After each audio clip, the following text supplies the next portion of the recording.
All right, what is up? I am here in studio live with my new friend, Miss Penny Lapisto. We're going to be talking about the recall, school board, Kern High School District, why, what, when, where, how, all of the particulars. Coming up on the Mike Harvey Show. Let's go. Cowboy up, California, time to fight for faith and freedom, truth and light, head on tight, let the people know you're riding with the Mike Harvey Show. All right, awesome. It is great to be here with you, Penny. Thanks for having me. This thing's moving fast. Or at least I'm trying to make it move fast. I know the is it ROV? Is that the right term? That's kind of stalling it. Register of voters, or who? There's someone in the county. We keep going round and round, right? We just need to keep making revisions to the sample petition. Right. Who is it you're having to go back and forth with? Just the elections office. Election itself, office. Okay. Which it's per protocol that we're trying to follow, and so are they. Right, so right. We want to make sure it's done right, cross the T's, dot the I's, do everything. But let's first kind of get into the background of what exactly is going on and why. So there was a recent resolution with the school board, right? Correct. And our friend Derek Tysinger, was he the one that brought it to the floor, made the motion, and then someone seconded it, right? Yes, I believe so. And within that, the two trustees that voted to allow the biological males to play in female sports was what ignited this whole recall. Right. So the resolution was to not allow biological males to play in female sports per Title IX. And per Title IX. And this is not necessarily this particular recall is a Kern County Bakersfield issue, but this is not isolated to. This isn't even isolated to California. This is a nationwide issue. Correct. And there are 25 states that follow suit of no biological males in female sports. Right. Like so the traditional normal things that you and I grew up with. Absolutely, 100%. And there's no reason for it to be happening. Right. Other than what they have stated in their letter back to us when we submitted the letter of intent to them. It was pretty much a financial reason. They were looking out for the school board's bottom line. Supposedly, right? Correct. But what was that? How do you feel? Was that actually accurate, or is that just something they're standing behind? I believe it's a not an excuse, but maybe an idea of that's a good reason why they chose that. Mm-hmm. Which, if in turn you spin it back around, there's repercussions on the other side too. Yeah. Right. Well, and as far as I'm concerned, Penny, like this could be the issue, or at least a catalyst to turn the whole entire state around. There's no reason not to. I mean, like we've said to each other before, this is Kern County High School District is the largest district in California. Right. So, and it's second largest in the whole country, right? Yes. Yeah. So it's a big district, a lot of money moving around inside that district.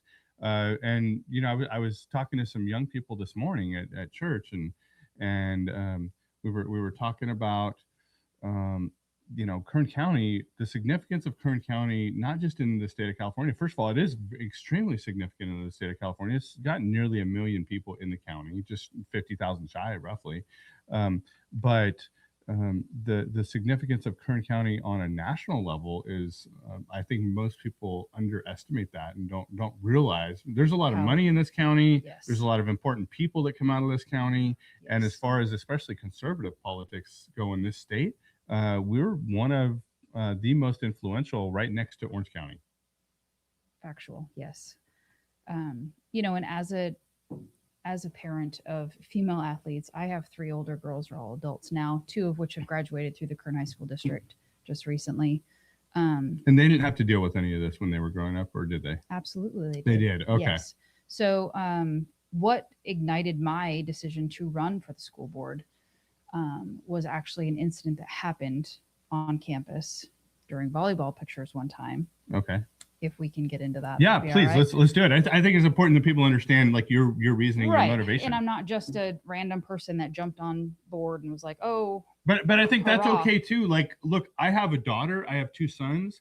I care about this issue. Yeah. You know, because it's foundational for what kind of a society that our kids are entering. But you've experienced it firsthand, so let's talk about that. Right. So what happened was, you know, during volleyball practice, you know, you drop a kid off. You know, there's all kinds of things happening after COVID. This was 3 years ago.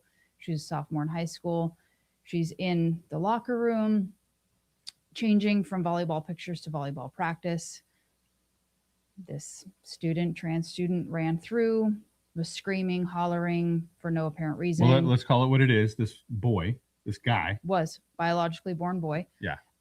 Was running through the locker room, had just within a short period of time had gone to the school and transitioned, and was referring to himself as a transgender student.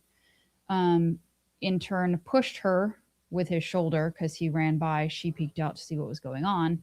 He kind of shoulder checked her through, you know, pushed her into the lockers. She went out, told coach. A few hours later, I get a call from the dean. Hey, just want to let you know this incident happened, you know, while your daughter was in the locker room. I'm only calling you because this is a transgender issue. Okay. Thank you for calling. You know, did anything else happen? No, it's just, you know, I just wanted to let you know that, you know, we had to call you because it was a transgender student that this happened to your daughter. Okay, well, I mean, if it was so more or less, if I'm interpreting what I'm hearing correctly, like your daughter got assaulted by a boy in the girls' locker room. If you break it down to meat and potatoes, yes, absolutely. So I had said, okay, thank you for calling. I appreciate it. You know, is she harmed? No, she's not. She's fine. She's at practice. All is well. Great. Okay, can I ask you some other questions now? Mm-hmm. So what is the disciplinary action that's going to happen to this child? Well, nothing really happened. So there's going to be, what do you mean nothing happened? I'm not a parent that's going to be like, oh, you know, you touched my, you know, that's not what I was looking for. The disciplinary action that I was looking for was, are we going to allow this again? Is a student even an athlete? Why are they in there after school? You know, those types of things. Mm-hmm. None of those could be answered. Then I said, okay, what's the protocol for transgender students in school? Can you explain that to me? What type of, I don't know, acknowledgement, medical, any of that? Do you meet with a parent, the student, the psychologist, a therapist, anybody, anything? Is there legal documentation? Is there a contract signed? Well, no. That was a very wishy-washy answer. I got 0 answers out of that. After some digging, I did find one random document on the Kern High School District website that they can fill out. Just a student does, nobody else does. And again, if they choose not to be within a week or 4 or 2 or 7, they can just go back to being whatever they were originally assigned at birth. And that's it. Period. The end. Done. And, you know, no harm, no foul until an incident happens. So I said to her, what would have happened if it was a joke with one of the boys from the baseball team or the football team that ran through and and, you know, accidentally ran over a girl because he was being silly and ran through? Oh, there would be lots of discipline. They would be suspended. They'd be benched for X amount of games. Okay. So why are we treating this differently? Correct. And that's where I'm at. Why? Mm-hmm. 1, why was he allowed in the locker room? 2, if he's not playing sports, shouldn't be in the locker room. And when you're born with male genitalia, why are you in a girl's locker room? And this was 4 or 5 weeks. Don't quote me because I'm not sure the exact timeage, but there was a transgender student that had just been accused of raping 4 girls in the girls' locker room in Tulare County. So this was very prevalent, very fresh in everyone's minds. And what year was this now? 3 years ago. So 2022? So maybe 3, yeah. Okay. Like that. So no, yeah, maybe 2022, 2023 school year. So okay. Yeah. Mm-hmm. Gotcha. Yeah. So then what happened after that? Nothing. Not a word. Okay. Never anything. So then fast forward, at what point did you decide, hey, I think I want to run for school board? So I have some friends that are obviously active in everything, all the school districts, whether it's Board of Education, all of it. superintendent's office, things like that, and just people around town. I'm quiet, but when it comes to kids and safety and things like that, I'm all for it. I will, just because my kids aren't there anymore doesn't mean that that's not, that's my heart and soul. So I believe that we need to set a better foundation for these kids throughout the rest of their lives and our lives. We're not only investing in their future, we're investing in our future. Like these kids that we are allowing to make some random decisions are what are going to be running our country and setting a platform for when we're elders. And that's crazy. So if there's no guidelines, children are pattern seeking, they're boundary seeking, they're pushing they're the always limits going to push it, right? From anybody from who's a birth parent understands forward. that. Yeah. Correct. And when you give them direct boundaries and guidelines to follow, you're not keeping them in a box, and you're not stifling their individuality, and you're not doing any of that kind of stuff. What you're doing is you're allowing them a parameter to follow. And then when you get that opportunity, you can go outside the box. You can do all those types of things. But there needs to be rules. There has to be guidelines. That's what we're all about, and when it comes to the school district, our main purpose is to give those students a solid, safe foundation for life. And those decisions made should be based on that, not based on the bottom dollar. But, yes, it's important to understand the budgeting and, what money's allocated for, but wait a minute, why are we only allocating money for one side, not the other? I get it. But what about all these girls that's trained all their lives, and the parents that have put ungodly amount of money and hours into training and tutors and this and that and sports clinics and all these things, for a girl to be kicked out because there's a male? It's a safety issue. We're born and bred differently. Our DNA is different. Right. Just because you may be smaller in stature or something of that nature, you are still physically stronger. You are still physically more inapt to perform at a higher level. Yeah, 100%. Well, I mean, testosterone changes your body. 100%. So this happened. Now, how did the whole process go down? The two school board members, Steve Rodriguez and David Manriquez, areas 2 and 3 of Kern High School District. I know the people are like, well, what does that even mean to me? I know. And I had a list, and I shared this on the Terry Maxwell show the other day, of what high schools are encompassed in there. Oh, okay. But I know it's like East, Highland, Foothill, Arvin's in there. So area 3 is Del Oro, Arvin, Independence, Shafter, and then so it's those outskirt areas, right? The outside areas of the city. Yep. So any of those high schools in Bakersfield, you should at least check. But you're most likely, if your kids go to that high school, or would go to that high school, or did go to that high school, then you're eligible to sign. So let's talk about that whole process now. Okay. So you were involved with the serving of these two at the school board meeting, right? Yes, I was. So what did that look like? So what it was a piece of paper with our letter of intent and why we're opting for this recall. We had the 30 required signatures in that particular area, area 2 and area 3, and each one of them. So it was 30 and 30. I'm sure those were very difficult to get. Not at all. And and then it was just served them, and that was that. And then after that, we go and turn in the paperwork to the elections office. So yes, so then once it's served, it was served in person. Obviously there was some back and forth with that because I didn't physically hand it to them, but you can't get to them. Sure, understood. So it was passed along, whatever. So that was an issue for a hot minute. And then once realized it is not. So then you turn that paperwork, proof of service, to the elections office. They had X amount of days to respond with their response, which they did. And that was served certified mail, because you can either serve in person or by certified mail. We were served both areas.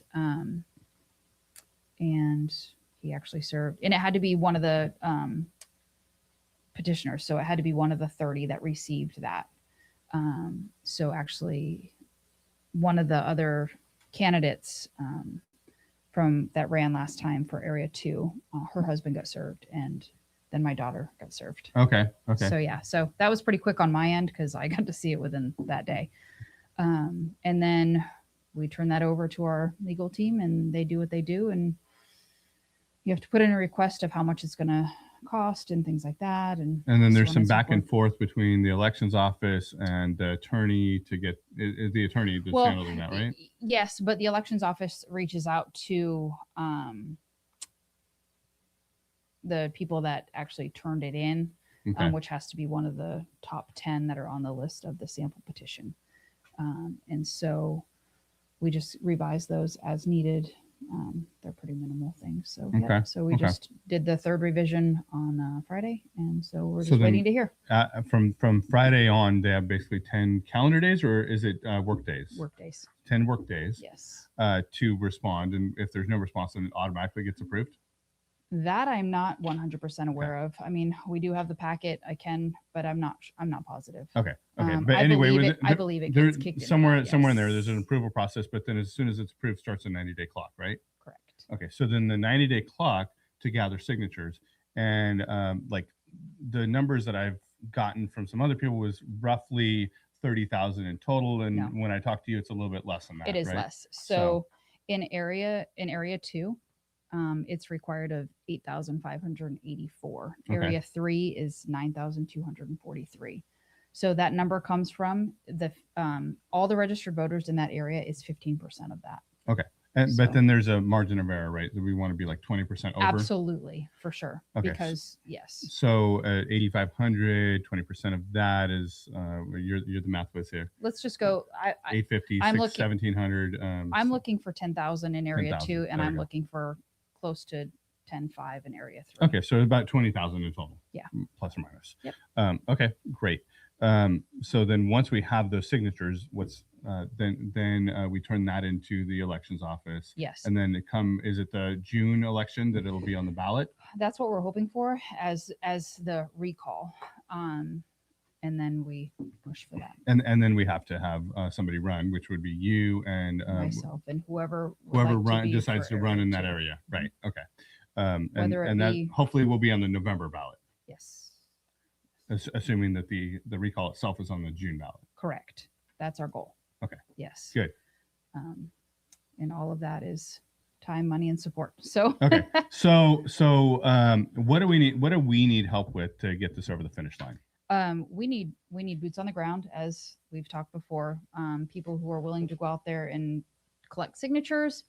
They want to meet up. I'll have hundreds and hundreds and hundreds of pages with signatures available just, in area 2, area 3. If you're willing to look, feel free.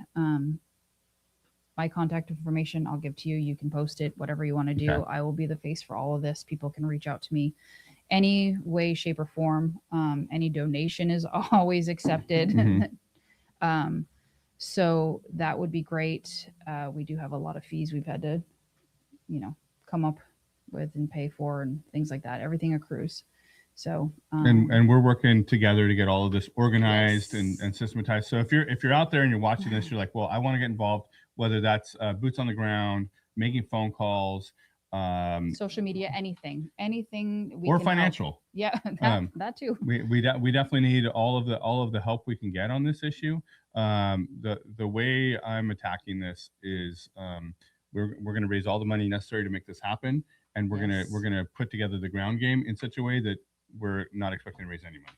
Correct. That would be ideal. And again, to put out there, I want people to know that if they have questions or they want to know more or they haven't heard of anything, because if you're not involved in this particular small network of things, there's a few out there. Obviously there's people out there that pay attention to the whole game, but there are people out there that are in our district that have no idea that this stuff is happening. They know that there's people, Penny, that are plugged into things that have no idea this is happening. Correct. As of right now, but I've been making a point to make that. And people should be made aware, of things that are going on around them, whether it directly affects them or not. I think it's very important because, again, this is a foundation for everyone's future. Yeah. And what we allow will continue. So one of the easiest ways that you can get involved and help with this is if you're watching this video, send it to 2 or 3 other people. Yes, and then or ask 10 them or to 20 or forward. whatever. Correct. But yes, so that they know and have the information. You reach out to Penny, you can reach out to me, and I'll make sure that all that contact info is on there. Yes. Man, we need an army to make this happen. For sure. If we're going to collect 20,000 signatures. We're aiming for ideally a couple hundred volunteers to go and knock doors and make phone calls. For sure. And if we had that many, it should be no time at all. Right. But again, it takes time. And let's talk about that for a minute too, the door knocking, right? Because people hear that haven't done it before, like, oh man, that's really sketchy. Scary. This isn't Halloween. And it gets scary knocking on people that you are not aware of. So how much door knocking have you done, Penny? Honestly, not a lot, because I can speak to this. Okay. So I've done quite a bit of door knocking, and this is with the Trump election, with other things. And what I can tell you from my experience is actually it's not anywhere near as scary as you might think it is. Especially like if you haven't done it before, you're like, oh my gosh, they're going to slam the door in my face, they're going to cuss me out, they're going to yell at me, kick me off their property. Right. That's actually not true. I would say 98% of the time, people, when you go to their door and you tell them this, they're saying thank you for coming out here, thank you for doing this, because somebody needs to be doing it. Yes. And that's by and large the experience that I have. Now I will tell you, I personally am not great at door knocking only because I am somewhat charismatic and I create relationships very quickly. Yes. And in order to be effective at door knocking, you need to be in and out, in and out. Quick. Whereas like I'll go and I'll spend 30 minutes talking to somebody. Yes. So you're the follow-up team. Right. You're if they need to know more information team. But what you really want to do is but anyway, we'll hold the trainings on this. We'll teach you guys how to do it, how to make the phone calls, how to send text messages. We have all the tools, all the software, and the training in order to make this effective.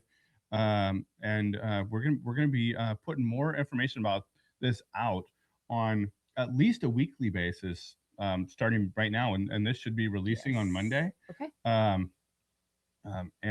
So if you want to know what events we're holding, what trainings we're holding, whatever, reach out. You can put a comment below this video. You can direct message me on Instagram or Facebook or YouTube, and Penny should be tagged on most of this stuff as well, so you can reach out to her as well.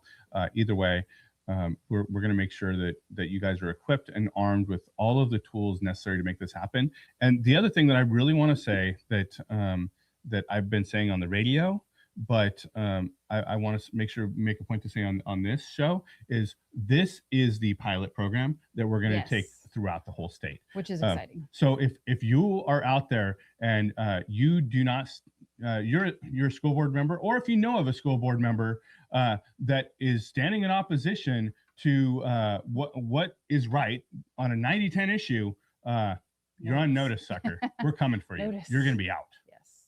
So, guys, again, you have anything more to add? I don't think so. I appreciate your time. Thank you for having me on here. Again, this is moving forward. It takes a village. So let's get it done. All right, guys. Let's go from there. Thank you all. Have a great day. Thank you. God bless.